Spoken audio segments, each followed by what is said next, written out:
Israel's Prime Minister Benjamin Netanyahu says he has ordered officials to begin direct negotiations with Lebanon as soon as possible, citing requests from Beirut as tensions remain high despite a broader regional ceasefire. Lebanon declared a day of mourning on Thursday after Israeli attacks killed at least 200 people and wounded more than 1,000 in a single day.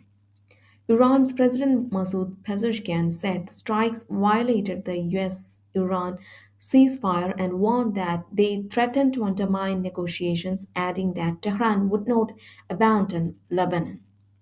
Israel strikes Hezbollah rocket launchers and the Lebanon based group hits back at several Israeli targets. President Donald Trump has criticized Iran's management of the Strait of Hormuz, accusing Tehran of failing to uphold agreements regarding the critical shipping channel.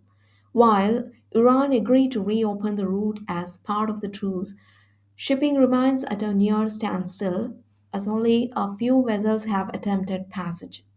Trump says Iran is doing a very poor job managing the waterway where 20% of the world's oil passes and warns Tehran against charging fees to tankers going through.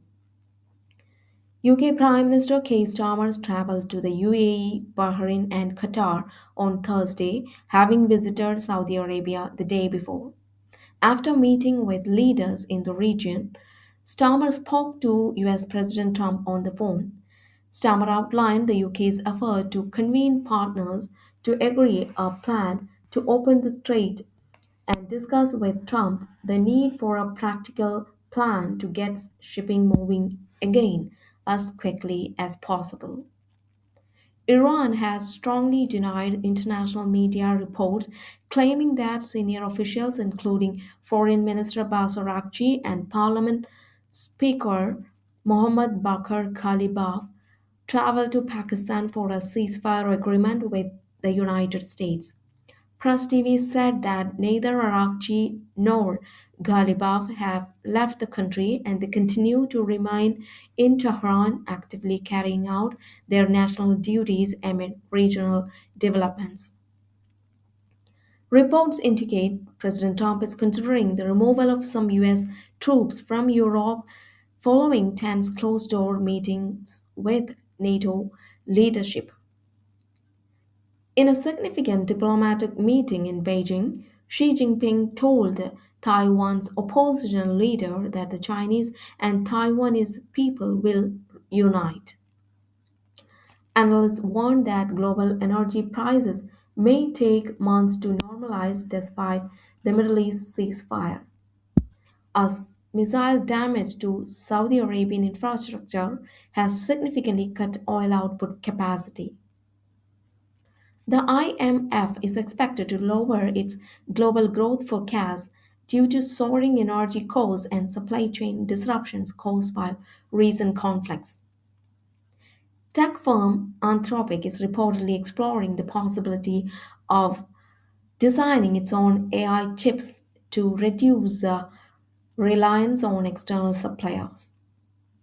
Melania Trump issued a rare public statement denying any relationship with Jeffrey Epstein and calling for a congressional hearing for survivors.